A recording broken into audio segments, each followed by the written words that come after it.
Good morning. Welcome to this morning's Kansas Court of Appeals oral arguments. We thank the attorneys for their willingness to appear remotely today.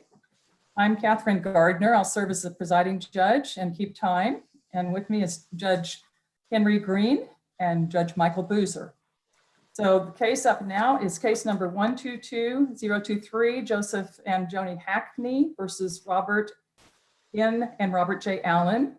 And Ronald, is it Rettelli and Kimberly Rettelli? Retley. Thank you. Retley, The Rettleys versus the estate of Lois J. Allen, Appley. So this is a 15-minute case. May I have appearances, please? Sure. William C. O'Keefe appears for Ronald E. Retley and Kimberly K. Retley. Thank you. We are the appellants. Excuse me. I'm sorry. We are the appellants. May it please the court, Matthew R. Bergman appears on behalf of the appellees, Joseph and Joni Hackney. Thank you. So Mr. O'Keefe, would you like any rebuttal time? Oh, probably 3 minutes, Judge. Okay. You may proceed. Judge, in March 2006, there was a power of attorney given to the son from Robert J. Allen and Lois Allen to their son, Robert N. Allen, sometimes called Robbie too.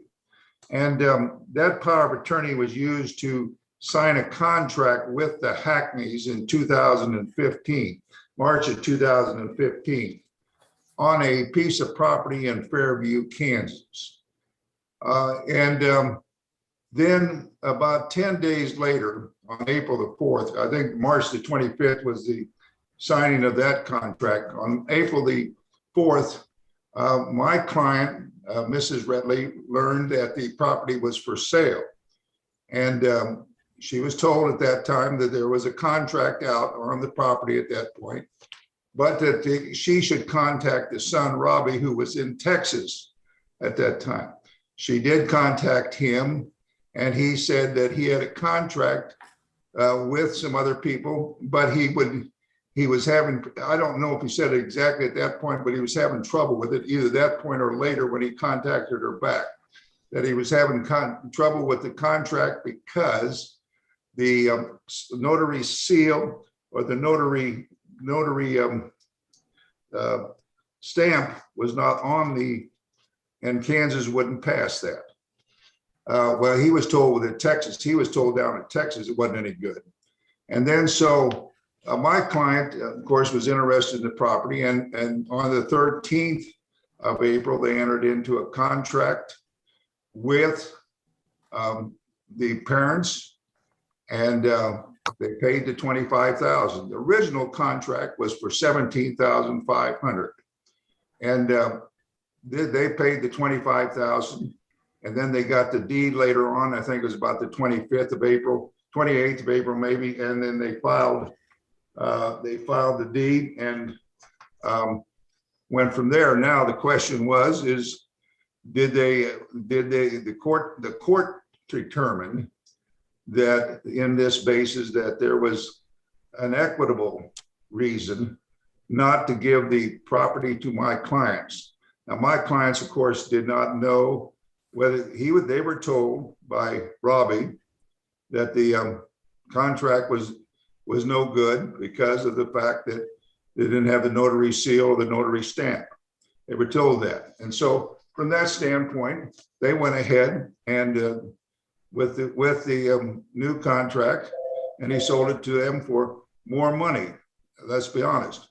But he sold it to them. Mr. O'Keefe, did your clients make any investigation with regard to the status of the contract with the Allens? No, they did not make any, and they didn't know who it was, Judge, in answer to your questions. No, it wasn't you mean with the Hackneys. With the Hackneys. You're talking about the Allens and the Hackneys, right? Yes. No, they did not know who the Hackneys were, nor did they know how much the Hackneys were paying for it at that point. They didn't know anything except that Robbie was telling them that he did not have a legal document because he didn't have the notary seal or the notary stamp on the document. And then from that standpoint, we go to the expert. The expert says that you can vitiate the deed. And then the expert for the plaintiff says you can vitiate the deed, that he's seen that done once, I think. And so that's what the court did. The court didn't find that there was any tortuous interference by my client, that they did not do anything wrong in this case.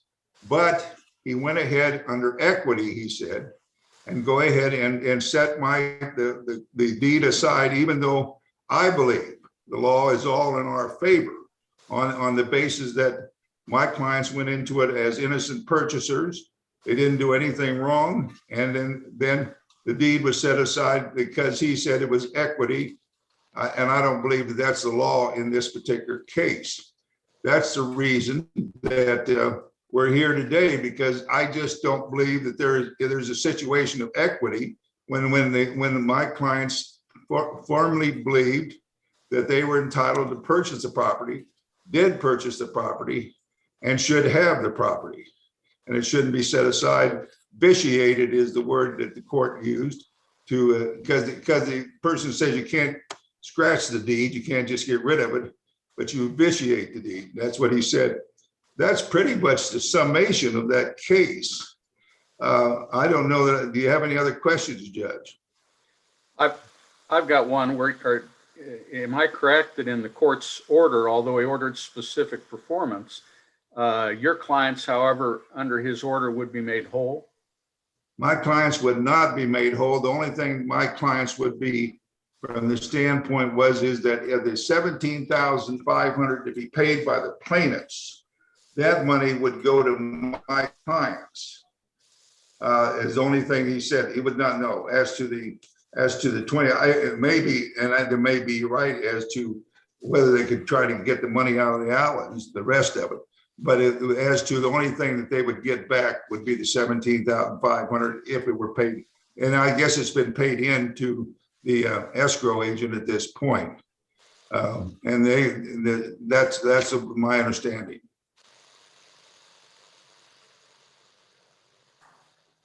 I don't know that go ahead.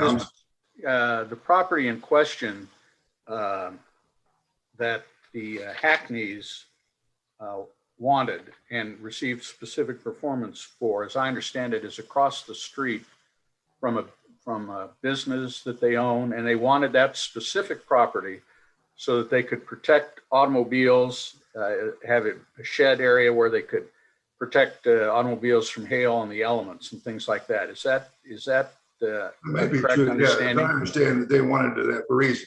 My clients had possession of the property and have had, but my clients, I don't think it came out in the record. And if you want me to say something that's not in the record, I'll be glad to say it.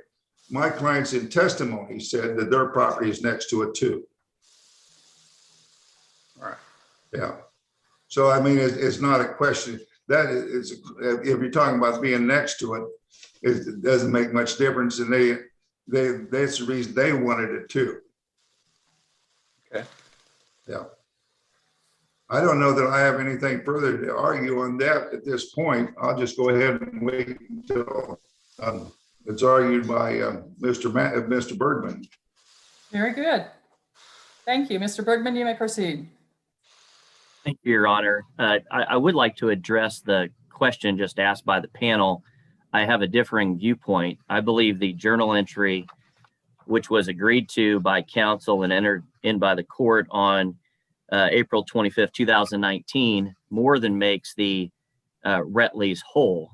It actually awards cost in the amount of $25,000 to the Retleys, provides them an award for property taxes and any improvements minus rents received on the property. And third, also awards them attorney's fees. All of those were to be paid by the Allens. But to answer the panel's question, I actually believe it makes the Retleys more than whole through the court's finding in the case. Outside of that, in this case, we had a case that was fully tried up in Brown County. The Hackneys and the Retleys both had legal counsel, and we participated in an on-site trial. This was pre-COVID. We had an agreed journal entry that was approved by the court. And then the Retleys did file a motion for relief of judgment. And out of that, in September of that year, the court did not disturb its prior finding. District Court Judge John Weingartz had this case. He entertained all evidence and testimony, and there's nothing in the record to suggest that he abused his discretion in granting judgment as outlined in the journal entry. And to that point, he granted certain relief both to my client and Mr. O'Keefe's client. An abuse of discretion did not occur, and because of that, we'd ask that this panel and the Court of Appeals affirm the decision of the trial court. What So, we have Mr. here is Bergman, Mhm. I'm just curious, as if there was no tortious interference, no real bad acts by the Retleys, what was the basis for finding equity to give the property to Hackneys? Well, thank you for the question. The court found that because the contract with my client was entered into with the Allens before the contract with the Retleys, that document was binding and enforceable. And the court found that specific performance was necessary because of what my client was going to use the property for. In other words, you're up in Fairview, Kansas, which is a very small town. My client has a business which sells cars. And on the property that was to be acquired, there is a very large Morton building or a metal structure that he was to use to store or house cars in the event there would be hail or inclement weather. So the court found that there was a breach of contract by the Allens in the fact that my client did everything necessary to close on the agreement. The Allens did not. And because of the uniqueness of the property, that specific performance was a reasonable remedy. And in my brief on page 11, I do cite Pitts Marsh and the Shepherd v. Dick case, which identify that in these unique circumstances, and specifically with regard to real estate, that specific performance can be granted by the court, and that the discretion to make that finding rests within the trial court. Thank you. Getting back on track here, we've got a valid and enforceable contract that was executed between my client and the Allens through this power of attorney back on March 25th of 2015. As I just stated, my client did everything necessary to close on that transaction. They immediately paid $1,000 in as earnest money, as was required under the contract. And prior to the date of closing, and on April 25th of that year, they had actually paid the remainder of the purchase price into escrow at the closing at the title office. Now, there was an issue regarding whether these power of attorneys were valid, and that was presented to the court.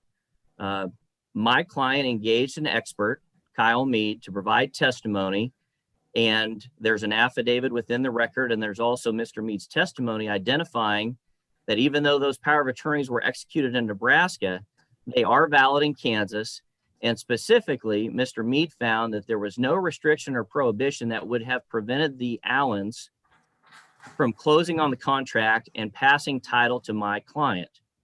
Now, unfortunately, that's not what happened. After my client entered into the agreement with the Allens, Rob Allen, the son, decided to solicit another deal.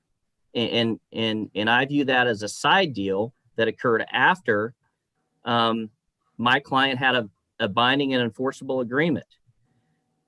It's interesting to note that the agreement with the Retleys is unusual in that the mechanism of the transfer was not a general warranty deed, it was a quitclaim deed, and the payment was made through a table check. All this occurred while my client is waiting and has already paid money in to close, and we're waiting for the closing date to arrive.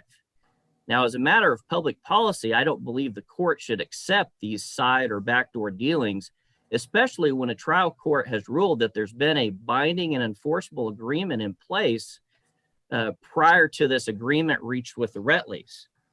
And I would note at trial, there was no expert evidence either on the power of attorney issue, the breach issue, or the remedy issue presented by the Retleys. We had the only expert of record, and I believe that expert testimony is persuasive, and the court was right to take that into consideration. Counsel? And, yes. Counsel, I've got a question. Should the fact that a quitclaim deed was proffered as the deed to give possession to the Retleys, should that have put them on notice that perhaps there was a problem with the original contract with the Hackneys? Your Honor, I'm gonna take it one step back and I'll answer your question. As soon as the Retleys knew that there was another contract on the property, they should have been put on notice to investigate that, because there's another agreement in place. Now, to get to your point on the quitclaim deed, and unfortunately, a lot of the general public does not know this, you take a quitclaim deed with risk. There is no certainty or warranty that the property is being properly transferred. And I believe it should have placed the Retleys on notice, because generally in a transaction for real estate with another party for this type of sum, you would have a title company that provides title insurance along with a general warranty deed to assure that good title is passed.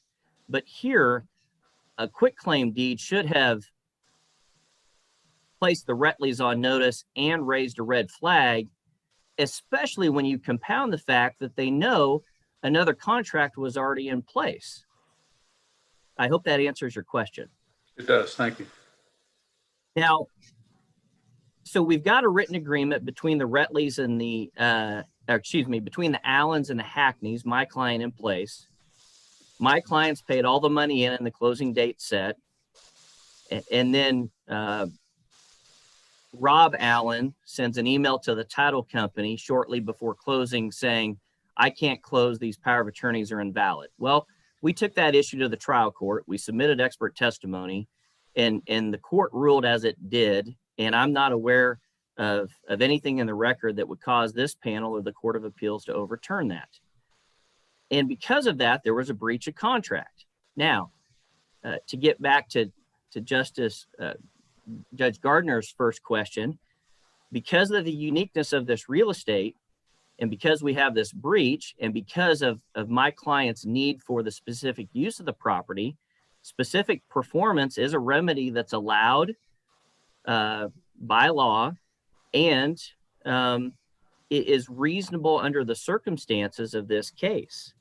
And Judge Weingartz made that after hearing all the testimony, all the evidence, everything that was argued in court, and it is a reasonable finding. So Judge Weingartz didn't act arbitrary or unreasonable. What he really did is he said, we've got a binding contract, folks. I'm going to make sure that that's enforced because that's what is required under the law. And as far as the remedy, he granted specific performance, which under the circumstances is clearly within his purview. You know, to reverse this, as Mr. O'Keefe suggests, almost would indicate that these written and binding agreements have no effect, that you could always do a side deal or a backdoor deal, and the writing doesn't mean anything. And I don't think that's a step the court wants to take. So in conclusion, we would like the Court of Appeals to affirm the district court's decision. The heightened standard for abuse of discretion is very high, and we don't see the evidence here to overturn what the trial court did. And in my last remark, I guess I would go to, it's Judge Weingart's memorandum decision. It's paragraph 4, and it's from September 22nd, 2019. And it simply says this: simply not agreeing with the party's facts as pled or argued at trial does not serve as a basis to void judgment. I understand that Mr. O'Keefe and his client do not like the result of the court, even though they were awarded certain relief and made whole, but simply not agreeing with what the court did or what the facts were doesn't provide a basis for this panel to void the judgment of the trial court, and it certainly doesn't rise to the level of abuse of discretion. I'd be happy to entertain any questions. Thank you, counsel. Mr. O'Keefe, you have 3 Yes. minutes rebuttal. Okay, thank you, Judge. All I got to say is when he talks about the law, my brief is given the law. I'm not going through the cases. I'm just saying that that's the law, and that in relationship to a quit claim deed, person could take a quit claim deed. The other question is should they investigate? Should they investigate what? They've been told that the contract was not valid. How much investigation do? You don't do any investigation of the record because there's nothing on the record to look at. So from the standpoint they've been told, they went into it in honesty and good faith. I don't know what else to say. I think the law is in our favor without any question. That's the only thing I have to say, Judge. Thank you. Thank you, Mr. O'Keefe, and thank you, Mr. Bergman. We appreciate your oral arguments and your time today, and we will just take this case under advisement and get you a written decision when we can. Thank you very much.